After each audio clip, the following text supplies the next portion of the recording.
discuss that. Yes, any doubts, anyone? Any questions, any chapter in particular you want me to discuss?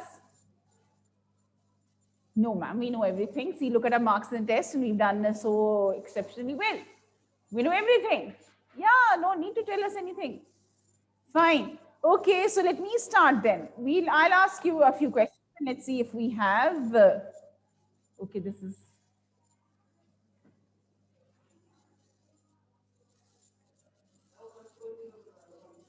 what's the first question? What role did Ebright's mother have in making him a scientist? Ebright's mother played a great role in his becoming a scientist. Yes, and here it is that as a young boy, he had to live alone because of the tragedy, lost his father and his mother. They shifted to a new place. He didn't have any friends over there.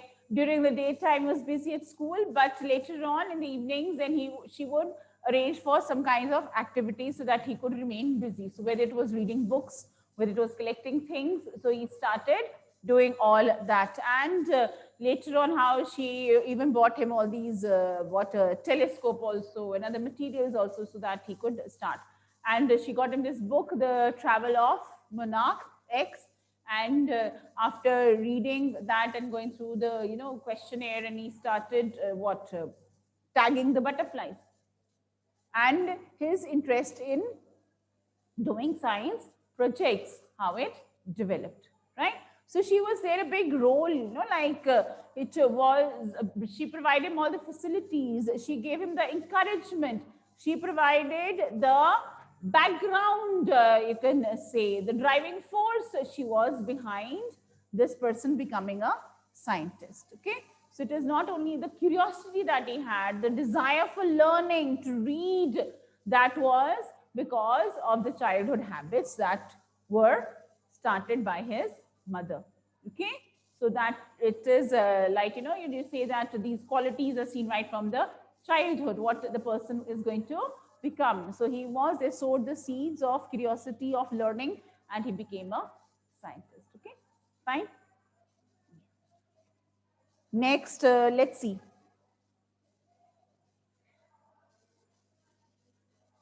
I'm going to read an extract. Let's see, and I'll ask you questions. We'll discuss this extract also, in the chapter also maybe, and we'll go through the questions which are there. Okay, so now listen carefully, all of you. Here also. Manpreet, you can come forward. Dipanshu, come forward. Dhruv, you're comfortable over there? You want to stay there only? You come forward. To enhance the image of this long-awaited friend in my imagination, I don't want to jot down the facts in this diary the way most people would do, but I want the diary to be my friend, and I'm going to call this friend Kitty. Since no one would understand a word of my stories to Kitty, if I were to plunge right in, I'd better provide a brief sketch of my life, much as I dislike doing so. Which chapter are we talking about? The Diary of Anne Frank. Very good. So this is the extract here. Yes. Okay. Riddhi and Samriddhi, what's your problem? What is it?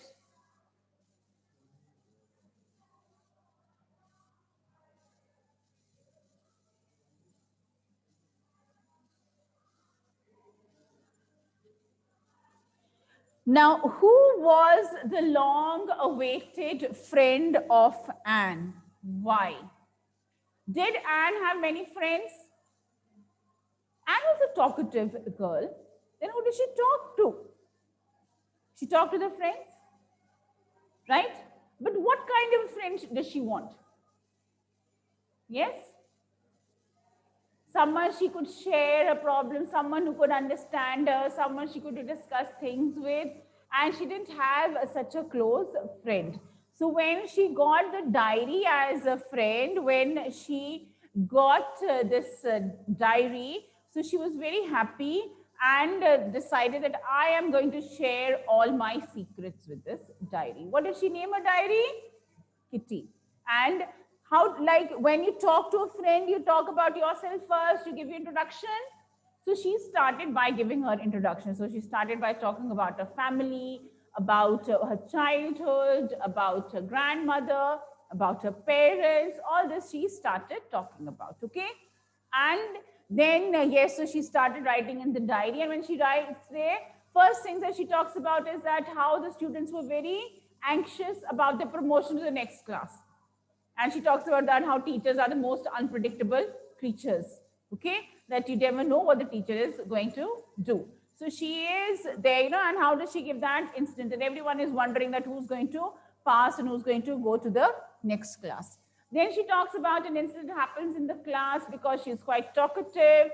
Her teacher, maths teacher, Mr. XI-XII, gives her a punishment. Yes. And what does he ask her to do? To write an essay, right? And Mr. what?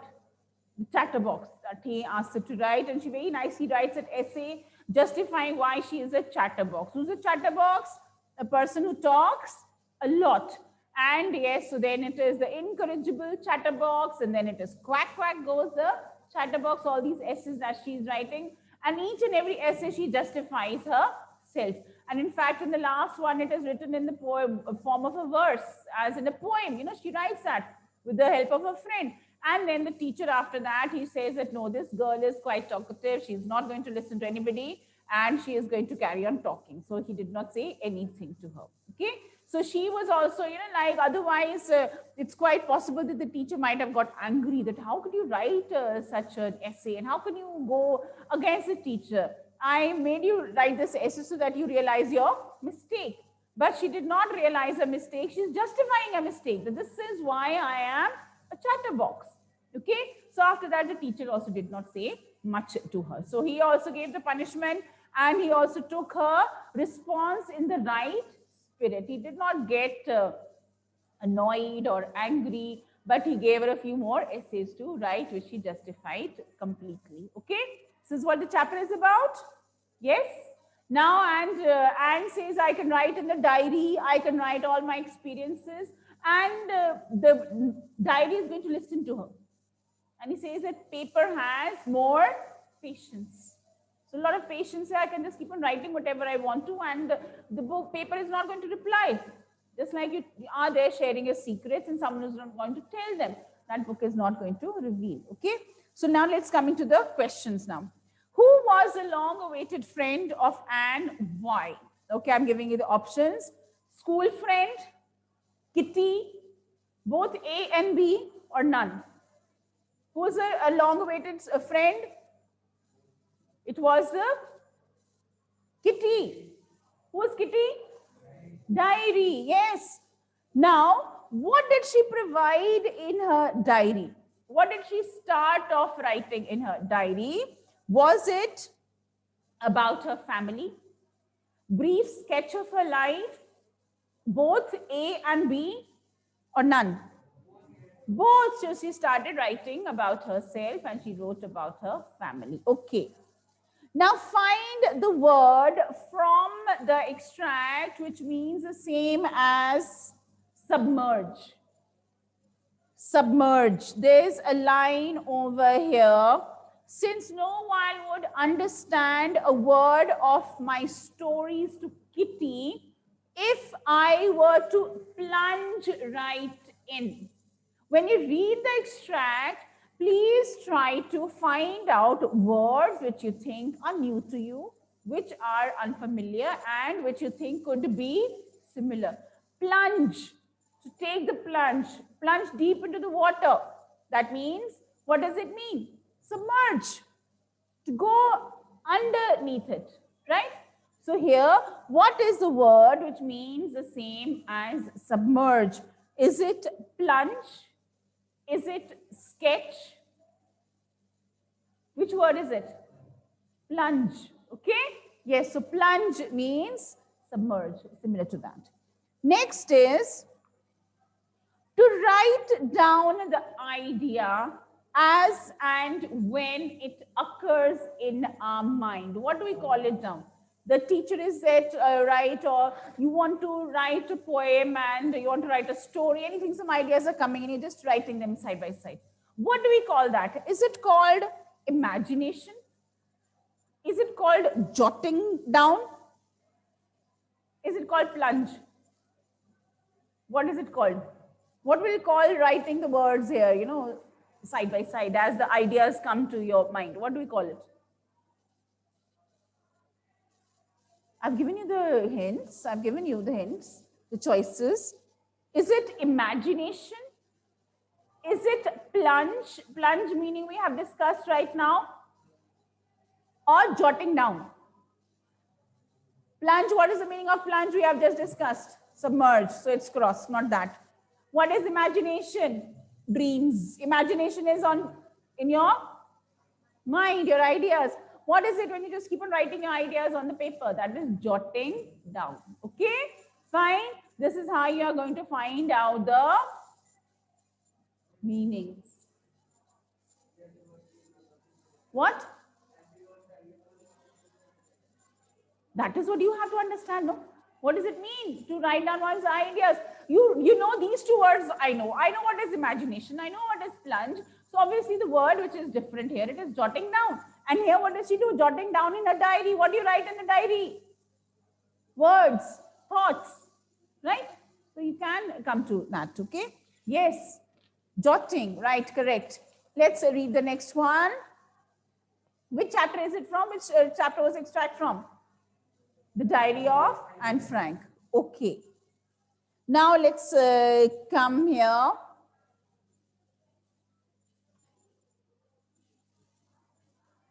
But if it had to perish twice, I think I know enough of hate to say that for destruction, ice is also great and would suffice.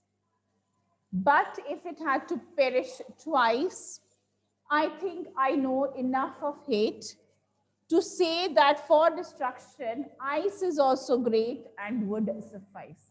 Which poem is this from? Fire and Ice. Who's the poet?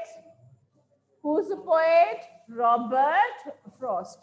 Two poems Robert Frost has written. Which one? Dust of Snow and Fire and Ice. So this one is Fire and Ice. Okay. What has to perish twice? What does perish mean? Perish, end, finish, destroyed. We can think of synonyms for perish. Yes. What has to perish twice according to the poet? What is this poem about? Twice. What is going to perish twice? The world will perish twice. Okay. So here, is it ice? Is it fire? Is it both? Or is it none?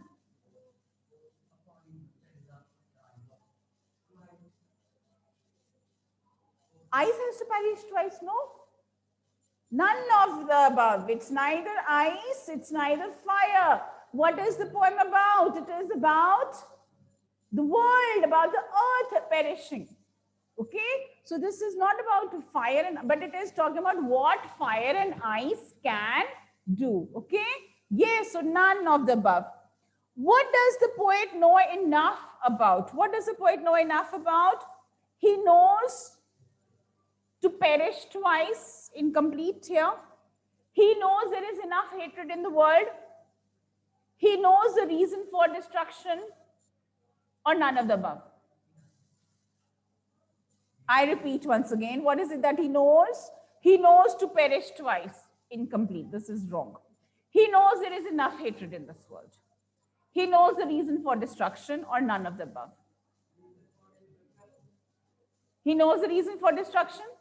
Okay, he knows there is enough hatred in the world. So hatred here, and besides that, he knows that there is a lot of violence also. So he knows the reason for destruction. What is also great for destruction? Perishing twice. What is also great for destruction? Perishing twice. Love and sympathy? No. Hatred born out of icy behavior? All of the above. Which one is there responsible for destruction? Third one, what is it? It is hatred born out of icy behavior. Okay. Now, what does ice symbolize? What is ice for? Ice is for cold reasoning. Ice is for destruction. Ice is for love, or is it none of the above? It's for cold reasoning, isn't it? Ice is that. Find a similar word to destroy. What is the word similar to destroy? Perish. Very good. This all you should know. Okay? Yes. So you should be able to find out. Now let's do one more extract here. Okay. Now just looking at your responses. I would not intrude on him. A dime. Another ball is worthless. Now he senses first responsibility in a world of possessions. I would not intrude on him. A dime, another ball is worthless. Now he senses first responsibility in a world of possessions. Which poem? The ball poem. Who's the poet? Who's the poet? John Berryman. 8 poems we have, and you have to learn these poets. Okay, no excuse at all. Yes, very good, Riddhi and Samriddhi. It is John Berryman. Okay, I don't think so. Others are listening also. It's Diya and Riddhi and Samriddhi listening. What happened to the others? Gurseerat, Ramanjeet, Divnoor, Shreya, others here, Drishti, all. What are you doing? No response. Gurseerat is listening. I don't get a response from you. Okay, so this extract is from the poem, the ball poem, and the poet is John Berryman. Okay, Gurseerat, you can put your hand down. What did the loss of the ball teach the boy? What did the loss of the ball teach the boy? What is it taught? Sense of responsibility, a dime, money, world is worthless, or possession. First, I repeat, the sense of responsibility, a dime, world is worthless, or is it possession? It's the sense of responsibility, right? And yes, so the loss of the ball has taught him he has to be responsible, he has to take care of his things, okay? Why is another ball worthless for the boy? Why is it worthless? Because he is sad, because he did not want the ball, because he wanted the one which has been lost, none of the above. Why is another ball worthless? Because yes, the ball which he has lost, it has a lot of memories, it has a lot of special moments attached to it. So the new ball cannot replace it, right? And this is the lesson which the poet wants him to learn. You might buy a new one, but buying a new one is not the solution, because it is not going to be having so many beautiful memories as the previous one. And even though it is quite cheap, a dime, very less money, but it is not money here that is important, and money cannot buy everything, right? And he also tells that we should not go on collecting things in this world of possessions. It's not about buying things and collecting them and keeping them, but it is also having value of them, knowing their importance. This is what he wants him to learn. A world of possession means the world is hard, the world is materialistic, the world is rude, or none of the above. The world is hard, the world is materialistic, the world is rude, or none of the above. Which option? Vinayak, are you listening? Yes, the world is materialistic. Materialism. World of possessions. Possessions, one more thing. And we have a materialistic attitude. We're going to go and collecting more and more things here. Okay? Who would not intrude? Intrude means to, what does intrude mean? Intrude, interrupt, interfere. Yeah? Who would not do that? Who's the speaker of this poem? The poet is there. What would he not do? He would not intrude. The poet would not do that. Who would not intrude? The poet senses, the boy hopes, the boy's sadness, or none of the above. It's none of the above. It's the poet himself who wants to intrude. The word in the above extract, intrude, what does it mean? We've just discussed it. Interfere or interrupt. Okay, fine. So please be very, very careful about the way you attempt your questions. Learn to make a smart choice about it. What about the questions that you have to do? If there are choices, make sure that you do the answer which you are very, very confident about. Okay? Please do not write lengthy, irrelevant things. Try to stick to the point. Otherwise, you will not be able to complete. Where short answers are there, write short answers. Where long answers have been asked for, write longer ones. Okay? So please make a sensible choice. And yes, focus on yourself. You have to be confident as you face exams, read the passages, take time to reflect, take time to understand what is there. Fine? And factual passages, very, very close options are there related to figures and related to statistics. So make sure that you are able to select the right one. You're able to make the right choice. Synonyms and antonyms here, always just think about the word which is there. What word could be closer? Read the words in context, read the word in the sentence. What do you think could be the meaning of that? And then we could find out the word which is similar to it or the word which is opposite to it. It's not necessary that you are going to learn the meanings of all the words, right? But yes, you have to make sure that whatever is there, your text is there, that you have to read. At least those meanings you have to be sure of. Okay? So when it is your extract-based questions, make sure that you focus on what is asked in the extract. The questions which are there, your prose is there or your poetry is there. Okay? Grammar also, multiple choices here. What you have to focus on, your subject, verb, agreement. Right? Your modals, your articles, determiners. Remember that for dialogue completion, if the blanks are there given, you have to write sentences, not one word. Okay? For your narration, the rules which you have to remember. What things you have to remember when you have an interrogative sentence. When you rewrite it in the indirect speech, what are the things that you have to remember? You remove the question mark. You don't write that. Okay? So when you have your imperative sentences, to, he suggested to, he proposed to, right? Fine? Your negative sentences, to not go there, right? Fine, you have to remember these things which you have to do for your narration. The whole, if the sketch is there or that comic strip is there, make sure that your one dialogue is there, going to be one blank. If there are two questions or there are two statements, each one has to be done separately, not combined.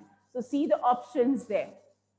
Here it is. The answers are going to be there. You have to decide. And if you know how to do these things, then you'll be able to select the right answers. Okay, fine. So you have to really, focus on these little things. When you go into your paragraph writing, make sure that you write the heading, make sure the content that you write about. When it is data interpretation, then yes, look at the information that is given, the graph or the pie chart or whatever is there, the table which is given to you, and try to interpret it. First, give a line what the information is about. Talk about the different figures which are there. You can talk about comparing the highest and the lowest. You can, like make a comparison of all the statistics that are given. Use your keywords and the key phrases, which I have discussed. Your data interpretation here, you should understand it, why all this thing is happening. Want to give your own observation also, right? If it is about pollution, it's about increasing vehicles, or it's about crimes increasing, you can give your observation. But don't make it your own paragraph. They are giving your observations. And remember the language here. It is not a speech that you are writing. It's a paragraph that you are writing. Make it very formal, okay? And of course, in the third person, right? Right? Fine. Then you have your letter writing. Please make sure when it is placing an order, make a table for the contents, right? Talk about the mode of payment. Talk about the time when you want the goods, about any other terms and conditions. Making inquiries, please make relevant inquiries. I asked about a tour about, gave you the question there in the test, tour to the cities of Kerala, and questions about the itinerary, about the schedule. What are things that you want to know? What is the schedule going to be like? What is the program going to be like? So all these things you have to remember, okay? Fine. So please, yes, so there are little tips and tricks that you have to remember, little things about it. Remember to learn the poets, learn the names, memorize all that. Reading of the text is important. Your things that you have around you, you have your literary companion or whatnot around you, it will definitely give you maybe the answers, but unless and until you don't read the text, you will not get all the answers. So it's very important. Text reading is the biggest secret to doing well in English. So if you have read the text, I think so most of your problems are going to be solved. Because if you read the text, only then you'll be able to identify the extract. Okay? And don't write unnecessary stories. Make a neat presentation, leave a line after the answer. If you want to, yes, I want to highlight certain points, use a pencil. Do not use your black pen for highlighting, and also use a pencil only. Over using of your fluid, your whitener, not allowed. So avoid that. If you have to, you want to do that cutting and all which you can't resist, just a simple line here. You just crossed out your mistakes. Okay? And please here, it seems to be a lengthy paper, but if you are there focused and you don't devote too much of time to one section, your paper will be complete on time. So there's no need to panic that I might lose out something or there. It is about your patience and it's about your confidence. Okay? So do well in your exams. I hope that you do better this time than you did in the first pre-board. And literature, I want an excellent response from you all. Okay, so all the best at home also. Do well.